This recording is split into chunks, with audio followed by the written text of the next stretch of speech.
और उसके बाद अब मैं जिस हस्ती को दावत देने जा रहा हूँ वो भी इसी दर से फैज़ याफ्ता हैं और हुकूमत पंजाब के एक अहम ओहदे पर फायज़ हैं। हमें उन पर बहुत फ़ख्र है। अल्लाह ताला उन्हें और तरक्कियाँ दे। मेरी मुराद जनाब खालिद नवाज़ अरबी साहब, उनसे मुल्तमिस हूँ कि वो तशरीफ़ लाएँ और अपने ख्यालात का इज़हार फरमाएं।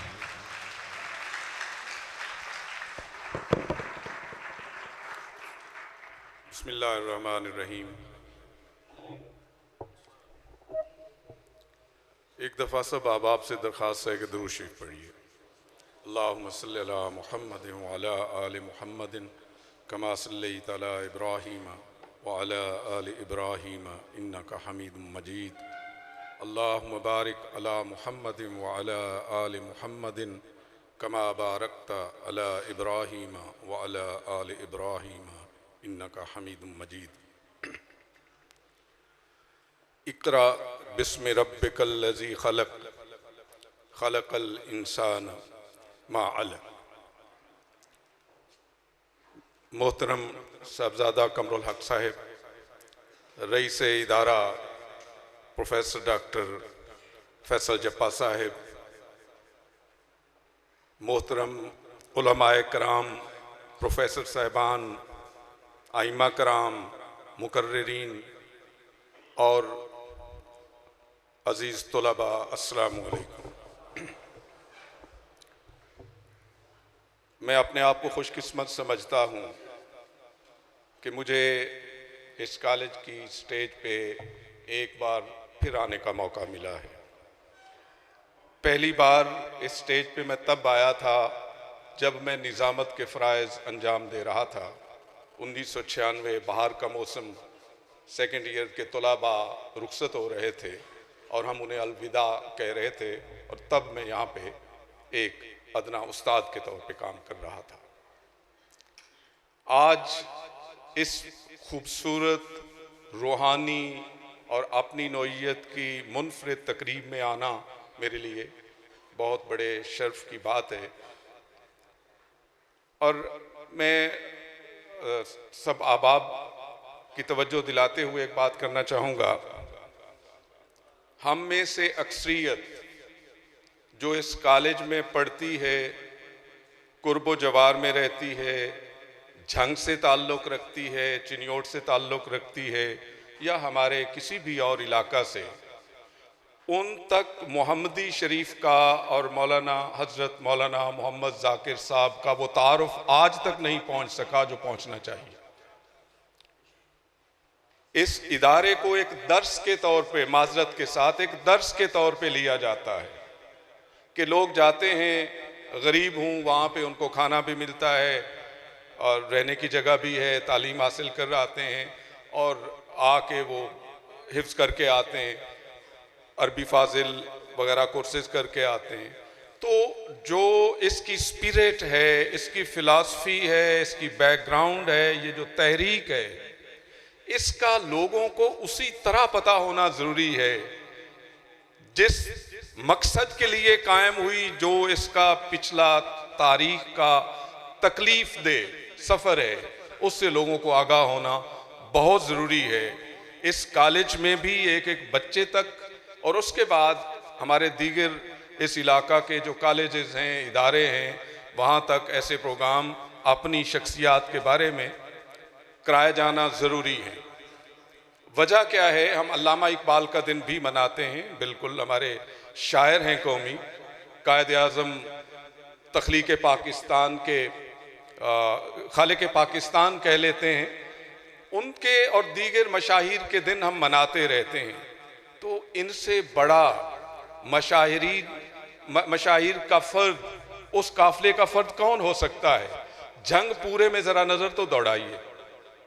मैंने आपके सामने जो कुरान करीम की सूरत अलक की 2 आयत तिलावत करने की जसारत की, मैं उसकी तरफ आपकी तवज्जो दिलाना चाहूँगा कि ये आयत कब नाजिल हो रही हैं। ये आयत उस वक्त नाजिल हो रही हैं, इकरा, पढ़िए अपने रब के नाम से जिसने आपको तख्लीक किया, ये उस वक्त नाजिल हो रही हैं जब अरब के हालात, सियासी तौर पर ये सूरत हाल थी, कोई हुकूमत नहीं थी, नस्लें दर नस्लें, सदियां दर सदियां कोई हुकूमत का तसव्वुर नहीं था।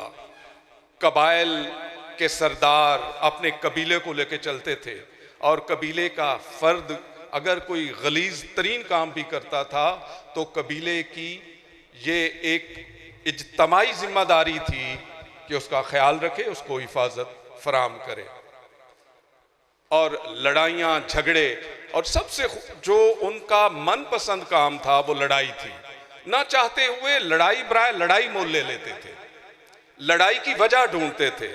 और अल्ताफ हुसैन हाली ने बड़ा खूबसूरत मुसद्दस हाली में लिखा है, कभी घोड़ा पानी पीने पिलाने पे झगड़ा, कभी घोड़ा आगे बढ़ाने पे झगड़ा।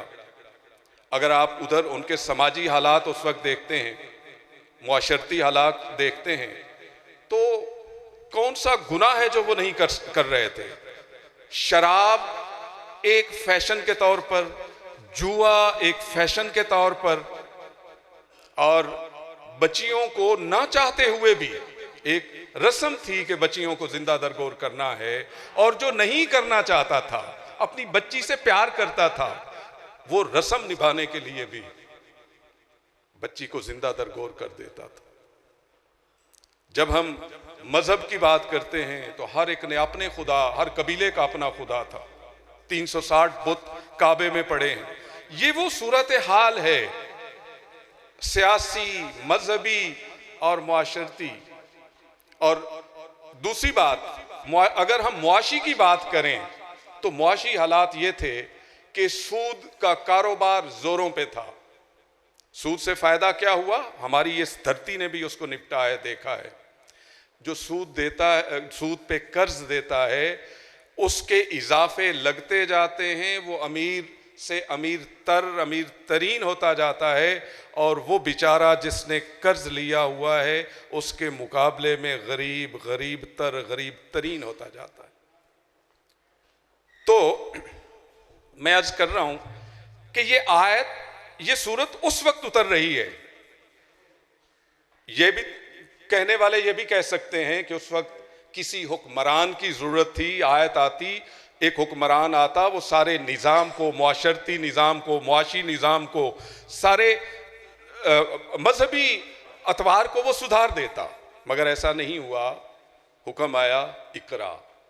क्यों आया?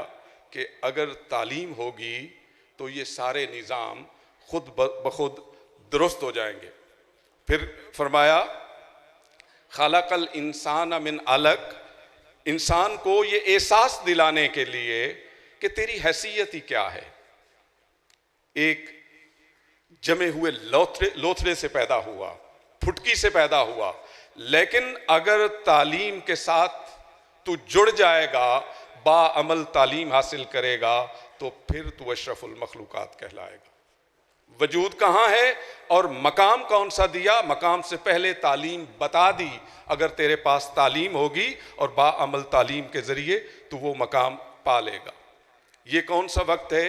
मैंने आपके साथ हालात भी शेयर किए। अब मैं आपसे अर्ज़ करूँगा, अब आप आ जाइए उस वक्त जब हज़रत मौलाना मोहम्मद ज़ाकिर साहब इस दुनिया में तशरीफ़ ला रहे हैं। उस वक्त आपके हालात क्या हैं देखिए ज़रा। मैं ये तो नहीं कहता कि वो हालात उस नहज पर थे जिस नहज पर रसूल पाक सल्लल्लाहु अलैहि वसल्लम की आमद के वक्त थे, लेकिन यहाँ पे सोच कौन सी थी? वो कौन सा कबीला है जो दूसरे का हक नहीं मार रहा था? चोरी आपकी पहचान थी, आज भी है बाहर के इलाकों में। मैं एक छोटी सी एग्जांपल दूंगा। मैं एयरफोर्स में था, हमारे बाहर से एक दोस्त आए, रात को ठहरे, उनका अटैची केस कोई उड़ा ले गया। अब एक खौफ था कि सुबह पुलिस, एयरफोर्स की पुलिस पकड़ेगी, मारेगी। और मुझे खौफ किस चीज़ का था? कि मैं जंग से हूँ। मुझे सबसे ज़्यादा खौफ इस चीज़ का था कि मैं जंग से हूँ। जब मैंने बताना है मैं जंग से हूँ तो सबसे पहला शक मेरे ऊपर आना है। वही बात हुई, हमें कमरे वालों को लेके पुलिस वाले गए।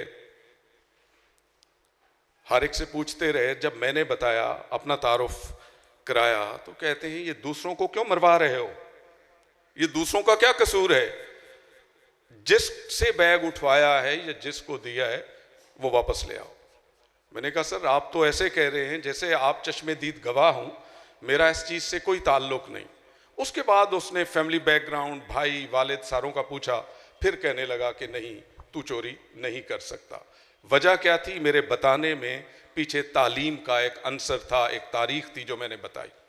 तो मैं अर्ज कर रहा हूं कि जिस वक्त हजरत इकरा की रिनेसा, मैं उसको कहूंगा निशात सानिया, जिसको लेके आपके सामने तहरीक अलीगढ़ क्या थी, ये इकरा की निशात सानिया थी।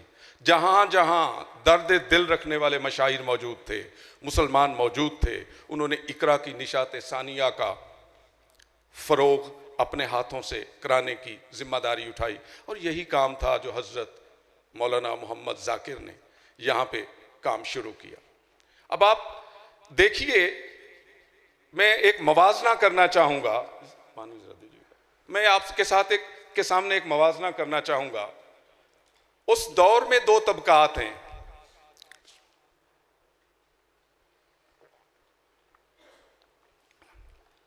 एक आपका मकामी शख्स है जो जागीरदार है, जिसकी जिम्मेदारी है अंग्रेज से सब कुछ बटोरना, आपका खून बेच के भी, आपको फौज में भर्ती करा के, आपको जंग का ईंधन बना के। दूसरा हिंदू है जिसने आपकी मुआशी नज़म नब्ज़ के ऊपर हाथ रखा हुआ है। तो आम तबका, गरीब तबका, इन दोनों के हाथों पिस रहा है। तालीम आम तबके ने भी हासिल करनी है, गरीब तबके ने भी हासिल करनी है, और अमीर तबके ने भी हासिल करनी है। मैं आज से 20 साल पहले एक किताब में, मैं नाम लिए बगैर कहूँगा, एक अमीर तबके के दो अफराद का पढ़ रहा था। वो एचिसन में पढ़ते थे और वो ऑलमोस्ट हजरत साहब के हमअसरान थे। वो एचिसन में पढ़ते थे, घोड़ों पे बैठ के रेलवे स्टेशन पहुंचते, वहां से रेलगाड़ी उन्हें लेके लाहौर जाती। वो एचिसन में पढ़ रहे थे, वो अपनी ज़ात के लिए पढ़ रहे थे, अपने कबीले के लिए पढ़ रहे थे, अपने तकब्बर के लिए पढ़ रहे थे, अपनी नमूदो नुमाइश के लिए पढ़ रहे थे, अपने इक़्तिदार के लिए पढ़ रहे थे, और आपके ऊपर अपनी हुकूमत करने के लिए पढ़ रहे थे। एक शख्स यहाँ पे भी था, दरिया के किनारे था, कोई सरमाया नहीं था। वो शख्स इब्तदाई तालीम हासिल करने के बाद चिनियोट जाता है। बहुत सारी बातें किताबों से हैं, और बहुत सारी बातें वो हैं जो मेरे मामू जान यहाँ के तालिब इल्म रहे, 80 साल से ज़्यादा उम्र है, मैंने उनसे आज सुबह भी मेरी एक नशिस्त हुई उनसे।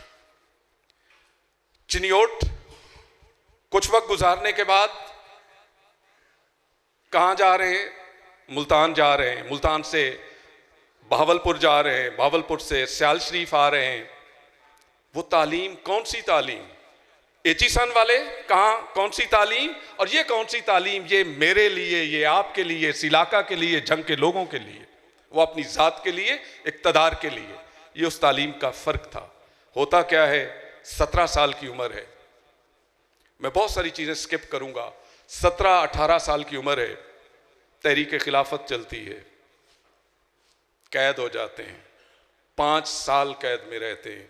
सर ने बहुत खूबसूरत वो वान बटने वाली बात कही, कैद नहीं, कैद बा मुशक्कत। और मैं जेल का डिप्टी सेक्रेटरी रहा हूँ, मुझे पता है, हमारे सुपरिटेंडेंट जेल बैठे हैं, कि कैद बा मुशक्कत जेल की क्या होती है, कितनी अजियतनाक होती है, तौहीननाक होती है। लेकिन उन्होंने सारी जेल की सऊबतें काटी। 5 साल जेल में गुजारने के बाद, एक मैं नई बात की तरफ आपको लेके जाऊंगा कि 5 साल जेल में गुजारने के बाद जब वापस आते हैं तो अंदर तलब है, तड़प है, ख्वाहिश है इल्म हासिल करने की। उसके लिए इंडिया उस वक्त देवबंद मदरसा देवबंद दाखिला लेते हैं, दौरा हदीस वहाँ पे मुकम्मल करते हैं, वापस आते हैं। और बहुत सारी, मैं चूँकि मेरा जो इस वक्त रिस्ट्रिक्टेड मौजू है कि मैंने उनकी तालीम के हवाले से बात करनी है, बाकी सियासत के बारे में मज़दूरों के बारे में, इलाका के लोगों के दीगर जो मामलात में उनका किरदार है, वो मेरा ख्याल है बाकी के अहबाब उसको बेहतर बयान कर सकेंगे। मैं अर्ज़ करता हूँ कि जब वो यहाँ पे आते हैं, एक छपरी जिसको हम झोंपड़ी भी कहते हैं, उस छपरी में दरसगाह का आगाज़ होता है, स्कूल शुरू होता है। उस छपरी से मिडल स्कूल बनता है, कोई मेरा ख्याल है 46 में आके 49 में जाके वो हाई स्कूल बनता है।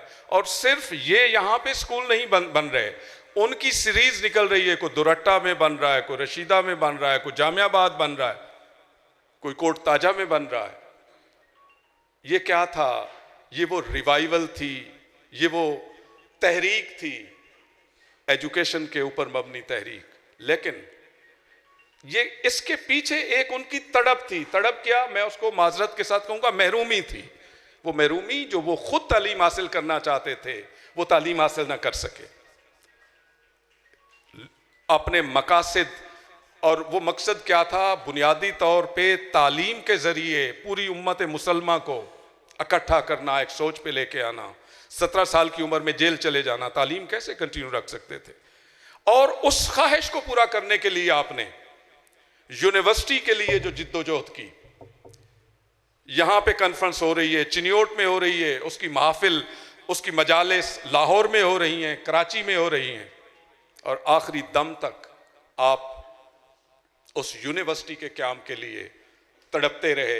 हालात, चूंकि जिस वक्त आप ये ख्वाहिश फरमा रहे थे, मैं अगेन बात कहूँगा, वो जो इस्तेहसाल पसंद तबका है, वो कब चाहता था कि इस एरिया में यूनिवर्सिटी हो? आज इस जामिया मोहम्मदी शरीफ से निकल कर आप देखिए, तहरीक जामिया मोहम्मदी का असर आपको कहाँ नहीं मिलता। कौन सा गांव है? मुझे याद है हम छोटे थे, हाफिज हमारे गांव में कोई नहीं था, यहीं से हाफिज जाके तरावी पढ़ाते थे। यहाँ पे जब कॉन्फ्रेंस सन 71 में हुई, जहाँ तक मुझे याद पड़ता है, हम उस वक्त स्कूल में छोटे थे, लेकिन देखने का शौक, और कितने बड़े लोगों को बुलाया। हज़रत सुलेमान नदवी साहब के साथ राब्ते उनकी ज़िंदगी में रहे। मैं 71 की बात नहीं कर रहा, लेकिन जावेद इकबाल आए, डॉक्टर जावेद इकबाल, तो एक बात फैली हुई थी जी, अल्लामा इकबाल साहब का बेटा आ रहा है। उन्होंने हर मुमकिन कोशिश की कि बड़े से बड़े आदमी की सोच से, उसके नज़रियात से जामिया को फ़ायदा पहुंचाया जाए। अब ये मैं मुख्तसर तीन बात के साथ अर्ज़ करूंगा कि ये कोई काम, ये फासला रुका नहीं, ये सिलसिला चल रहा है, ये यूनिवर्सिटी वाला काम चल रहा है। और उसके लिए माशाल्लाह जो लेगेसी हमारे पास मौजूद है, हमारे पास साहबजादा कमरुल हक साहब मौजूद हैं, ये खुशकिस्मती है इस इदारे की। ये मैं समझता हूँ बिला मुबालगा कि अगर कोई ख्वाब देखा है हज़रत मौलाना मोहम्मद जाकिर साहब ने, तो ये ताबीर है उनकी।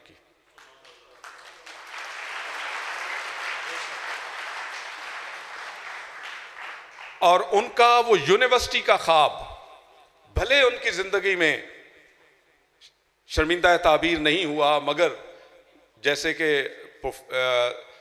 सादुल्ला साहब ने भी बात की, वो कोई अपने लिए क्रेडिट लेने वाले बंदे नहीं थे। वो तो एक कंटिन्यूटी चाहते थे, तसलसल चाहते थे, फैज़ आम चाहते थे। वो फैज़ आम इनके हाथ से हो तो उनकी रूह को उसी तरह सुकून पहुंचेगा। खुद यूनिवर्सिटी में अब मौजूद हैं, कितनी कॉन्फ्रेंसेज यहाँ पे इस उम्र में करवा चुके हैं, यहाँ पे भी, इस्लामाबाद में भी। और ये इंशाअल्लाह ये ख्वाब शर्मिंदा ताबीर होगा। और मैं दुआ गो हूँ और आप सबसे दरख्वास्त करता हूँ कि आप दुआ कीजिए, रब्बुल इज़्ज़त इनके हाथों उनके इस ख्वाब को शर्मिंदा ताबीर करे। आपका बहुत बहुत शुक्रिया। अल्लाह हाफ़िज़।